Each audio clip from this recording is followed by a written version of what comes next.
ಭಾರತ ಸರ್ಕಾರ ಚುನಾವಣೆಯ ಈ ಸಂದರ್ಭದಲ್ಲಿ ಮೀಸಲಾತಿಯನ್ನು 10% ಜನರಲ್ ಕೆಟಗರಿಗೆ ಕೊಡ್ತೀನಿ ಅಂತೇಳಿ ನಿನ್ನೆ ಕ್ಯಾಬಿನೆಟ್ ಡಿಸಿಷನ್ ಏನು ತೊಗೊಂಡಿದ್ದಾರೆ.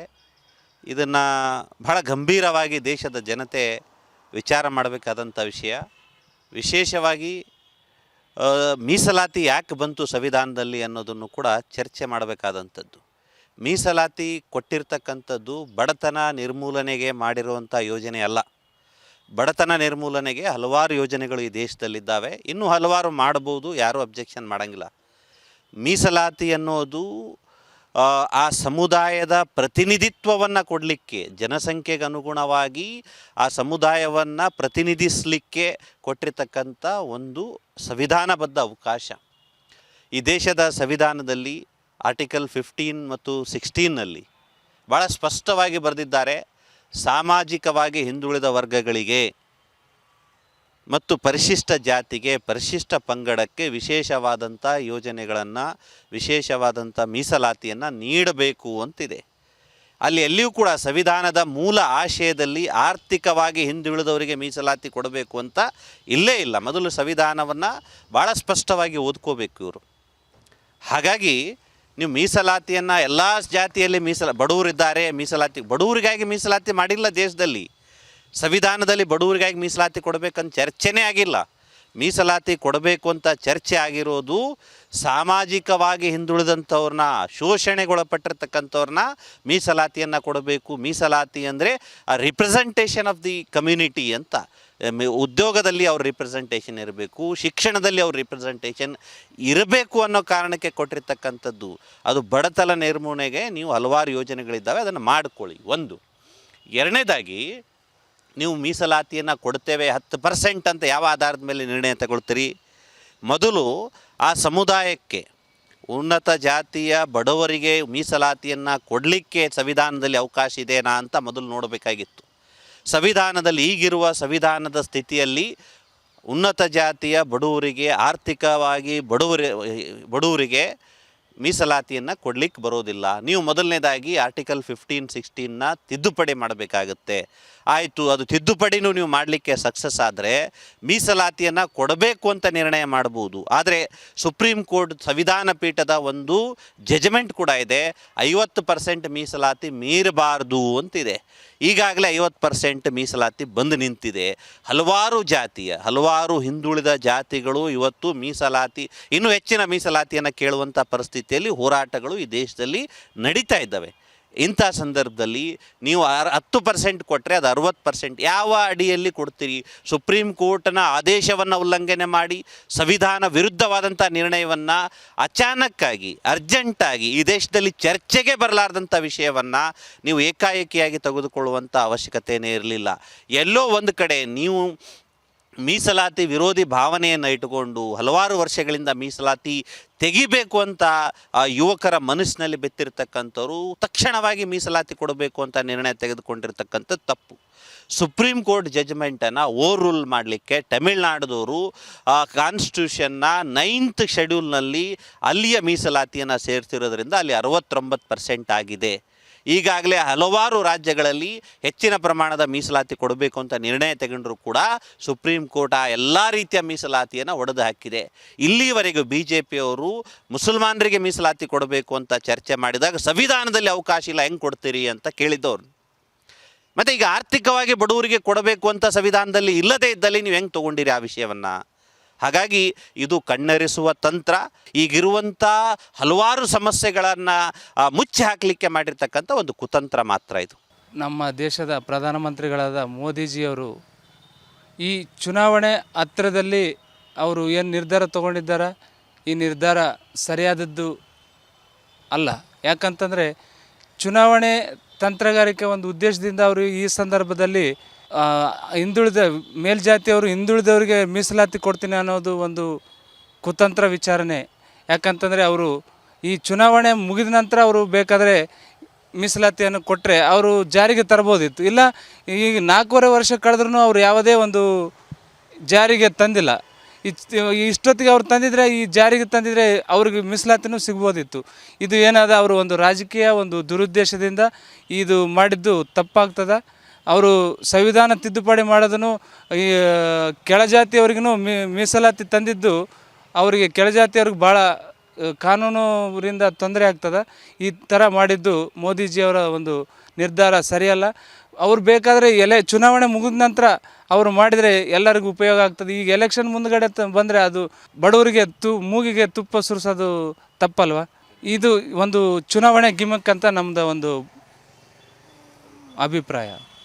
ಮಾನ್ಯ ಪ್ರಧಾನಿಯವರು ಈಗೇನು ಸಾಮಾನ್ಯ ಕೆಟಗರಿಯಲ್ಲಿ ಇರೋರಿಗೂ ಸಹ ಆರ್ಥಿಕವಾಗಿ ಹಿಂದುಳಿದಿರುವುದರಿಂದ ಅವರಿಗೂ ಸಹ 10% ಮೀಸಲು ಸೌಲಭ್ಯ ಕಲ್ಪಿಸುವಂಥ ಒಂದು ಯೋಚನೆಯನ್ನು ಮಾಡಿಬಿಟ್ಟು ಅದಕ್ಕೆ ಈಗೇನು ಈ ಒಂದು ಕಾರ್ಯ ಇವರು ಪ್ರಾರಂಭದಲ್ಲೇ ಮಾಡಿದರೆ ಬಹುಶಃ ಜನರಿಗೆ ಅವರ ಬಗ್ಗೆ ಒಂದು ನಂಬಿಕೆ ಹುಟ್ಟುತ್ತಾ ಇತ್ತು. ಈಗ ಚುನಾವಣೆ ಹೊಸ್ತಿಲಲ್ಲಿ ಕೇವಲ 100 ದಿನಗಳು ಬಾಕಿ ಇರಬೇಕಾದ್ರೆ ಇಂಥ ಒಂದು ದುಸ್ಸಾಹಸಕ್ಕೆ ಕೈ ಹಾಕಿರೋದು, ಯಾಕಂದರೆ ಇದು ಹೊಸ್ದಾಗಲ್ಲ. ಈಗೇನು ಮಾನ್ಯ ಪ್ರಧಾನಿಯವರು ಪ್ರಸ್ತಾಪ ಮಾಡಿದ್ದಾರೆ, ಇದು ಹೊಸ್ದಾಗಿರ್ತಕ್ಕಂಥ ವಿಚಾರ ಅಲ್ಲ. PV ನರಸಿಂಹರಾವ್ ಪ್ರಧಾನಿ ಆಗಿದ್ದಾಗೂ ಸಹ ಈ ಒಂದು ಇದಕ್ಕೆ ಅವರು ಕೈ ಹಾಕಿದ್ರು. ಆಮೇಲೆ ಉತ್ತರ ಪ್ರದೇಶದಲ್ಲಿ ಮಾಯಾವತಿಯವರು ಕೈ ಹಾಕಿದ್ರು. ಆಮೇಲೆ ಬೇರೆ ಬೇರೆ ರಾಜ್ಯದಲ್ಲಿ ಆರ್ಥಿಕವಾಗಿ ಹಿಂದುಳಿದಂಥ ಸಮುದಾಯಗಳಿಗೆ ಅವರು ಮುಂದೆ ಬರಲಿಕ್ಕೆ ಮೀಸಲು ಸೌಲಭ್ಯ ಕಲ್ಪಿಸಬೇಕು ಅನ್ನೋ ಒಂದು ಪರಿಕಲ್ಪನೆ ಏನಿದೆ, ನಿಜಕ್ಕೂ ಇದು ಒಳ್ಳೆಯ ವಿಚಾರ. ಆದರೆ ಅನುಚ್ಛೇದ 15 ಮತ್ತು 16 ಏನು ಹೇಳುತ್ತೆ ಅಂದರೆ, ಸಾಮಾಜಿಕವಾಗಿ ಶೈಕ್ಷಣಿಕವಾಗಿ ಹಿಂದುಳಿದವರಿಗೆ ಮಾತ್ರ ಮೀಸಲು ಸೌಲಭ್ಯ ಕಲ್ಪಿಸಬೇಕು. ಇದರ ಅಡಿಯಲ್ಲೇ ಈಗ ಪರಿಶಿಷ್ಟ ಜಾತಿ, ಪರಿಶಿಷ್ಟ ಪಂಗಡ ಮತ್ತು OBC ಅವರು ಸೌಲಭ್ಯವನ್ನು ಪಡೀತಿದ್ದಾರೆ. ಆದರೆ ಈ 10% ಏನು ಮುಂದುವರೆದ ಸಮುದಾಯಗಳಿಗೆ ಕೊಡಬೇಕಾದರೆ ಸಂವಿಧಾನದ ತಿದ್ದುಪಡಿ ಆಗಬೇಕು. ಅದು 60% ಹೋಗಬೇಕಾದರೆ ಅದು ಸಾಮಾನ್ಯದ ಮಾತಲ್ಲ.